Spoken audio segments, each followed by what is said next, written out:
ऐसा कौन से आसन करें जिससे हमारा डाइजेशन बढ़ जाए, पाचन क्रिया बढ़े, कॉन्स्टिपेशन भी ना हो, पाचन क्रिया बढ़े। तो दोस्तों उसके लिए आसन है, बहुत सारे आसन हैं जो कि मैं आपको सामने दिखाऊंगा भी और बताऊंगा भी डिटेल में उसके बारे में क्या कैसे किया जाता है।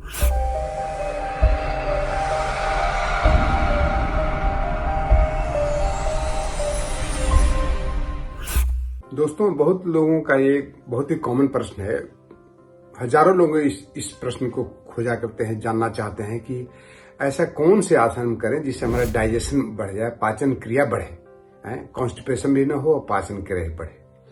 तो दोस्तों उसके लिए आसन है, बहुत सारे आसन हैं जो कि मैं आपको सामने दिखाऊंगा भी और बताऊंगा भी डिटेल में उसके बारे में क्या कैसे किया जाता है और क्या क्या लाभ है। तो चलिए दोस्तों, तो मैं अजय कुमार सिंह, योगाचार्य, अजय योग दर्शन यूट्यूब चैनल से आपके सामने मुखातिब हूँ।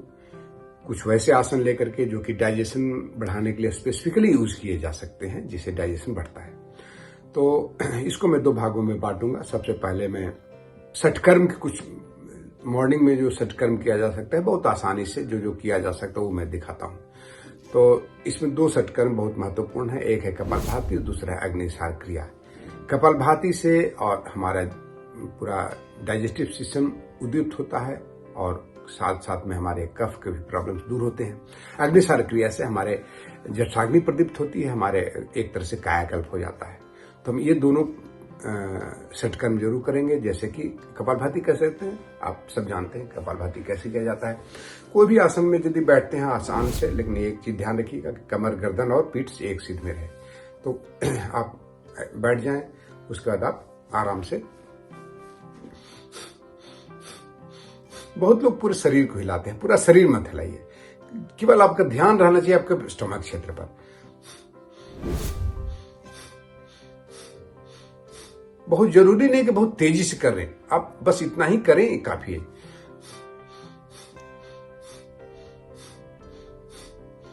बहुत लोग कैसे करते हैं, गलत तरीका क्या है,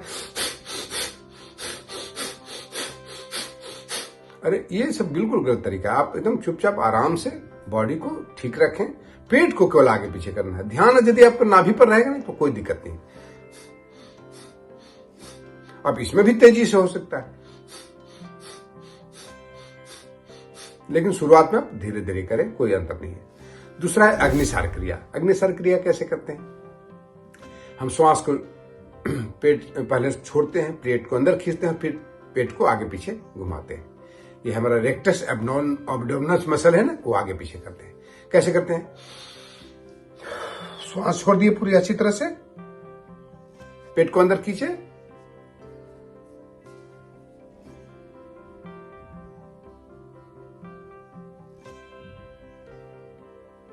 यानी पेट को आगे पीछे करना है। शुरुआत में इतना ज्यादा नहीं होगा, लेकिन आप धीरे धीरे आप चाहें तो इसको कर सकते हैं। ये कैसे, फिर से एक बार करके दिखाता हूं। श्वास छोड़े,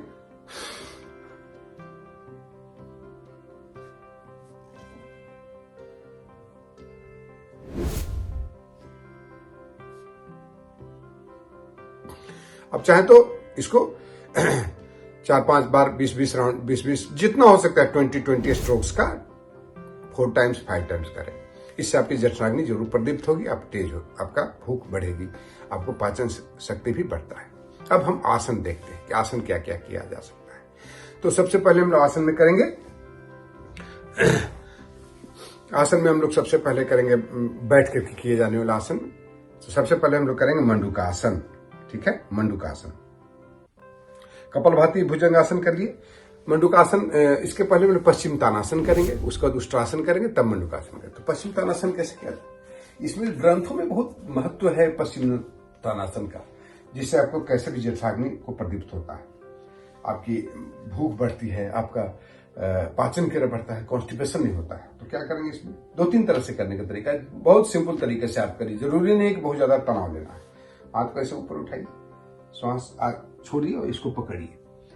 आप जो व्यक्ति यहां तक रुक सकते हैं रुक जाए, जो ज्यादा जा सकते हैं आगे तक चले जाए, जो और नीचे जा सकते हैं नीचे चले जाए। श्वास छोड़ते हुए यहां थोड़ा देर रुकिए, जितना देर रुक सकते हैं रुके, ज्यादा जरूरी नहीं, बहुत तेज, बहुत ज्यादा झुकना जरूरी नहीं है। मैं सबके लिए कर रहा हूं, ठीक है। इसलिए आपको ऐसा न लगे कि ये तो बहुत ज्यादा करते हैं, नहीं, आप जो नॉर्मल कर सकते हो उतना करें, ठीक है।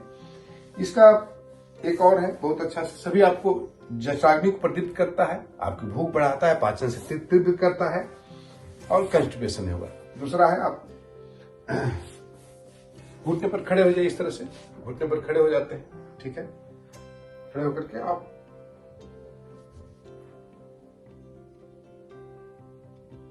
अर्धुष्ट्रासन कर सकते हैं, इस तरह से अर्धुष्ट्रासन, ये अर्धुष्ट्रासन हुआ, ठीक है। अब इसको आप करें, ठीक है। मंडूकासन करने के लिए कुछ नहीं, आराम से इसको नाभि के ऊपर में रखें, हम आगे लेके जाएं,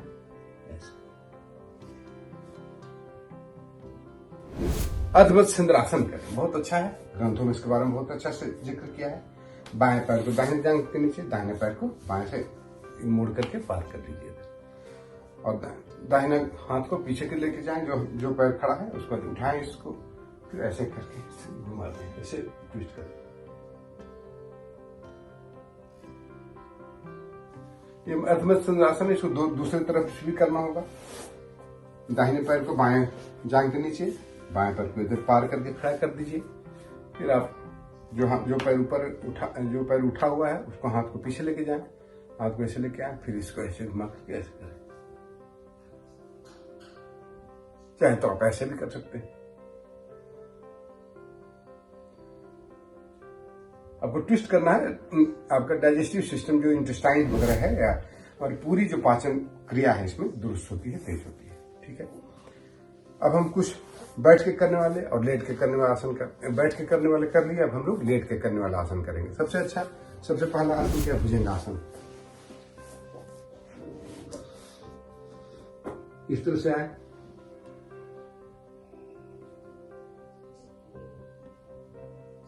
फिर श्वास छोड़ते हुए नीचे की तरफ, श्वास भरते हुए आगे की, पूरी तरह से ध्यान अपने डाइजेस्टिव सिस्टम पर देखें, पेट पर।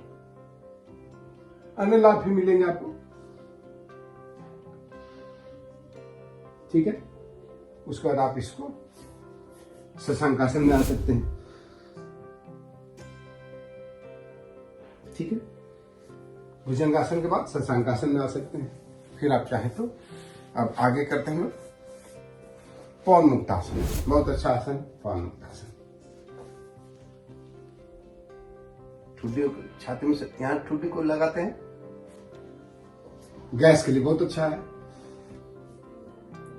गैस रहने से आपका डाइजेस्टिव सिस्टम काम नहीं करता अच्छे से। फिर दोनों पैरों को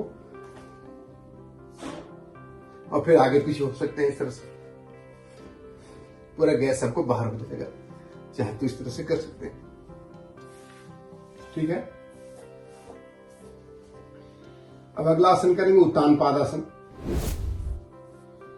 इसको ऐसे उठाएं, पूरा इस क्षेत्र को एक्टिवेट करता है। सब आपको मैं वही से बता रहा हूं जो कि स्टोमक के लिए बहुत अच्छा है।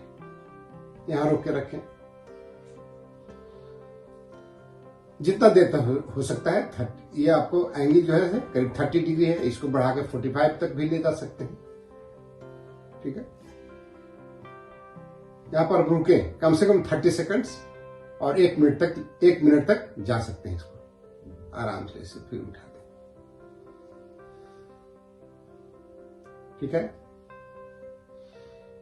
फिर आप चाहें तो इसको थोड़ा इस तरह से दोनों तरफ से ये नौकासन भी आ जाए। नौकासन में ये अपर स्टोमक और लोअर दोनों को एक्टिवेट कर रहा है, ठीक है। अब एक जो व्यक्ति कर सकते हैं हलासन कर लें, जो व्यक्ति कर सकते हैं वही करें, जो नहीं कर सकते उनके लिए जरूरी नहीं है करना। ऐसे लेकर के ऐसे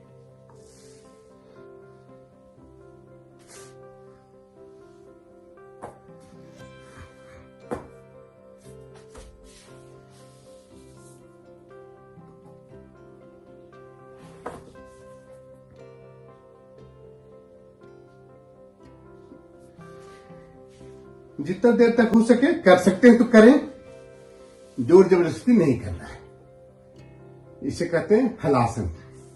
इसमें जोर जबरदस्ती करने की गुंजाइश नहीं है।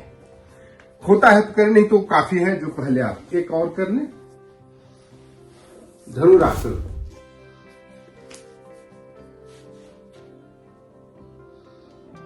इस तरह से ऐसे आप उठा लें।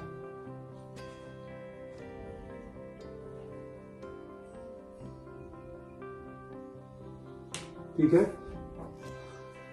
ये आसन हमारे डाइजेस्टिव सिस्टम को इंप्रूव करने के लिए बहुत ही अच्छे हैं।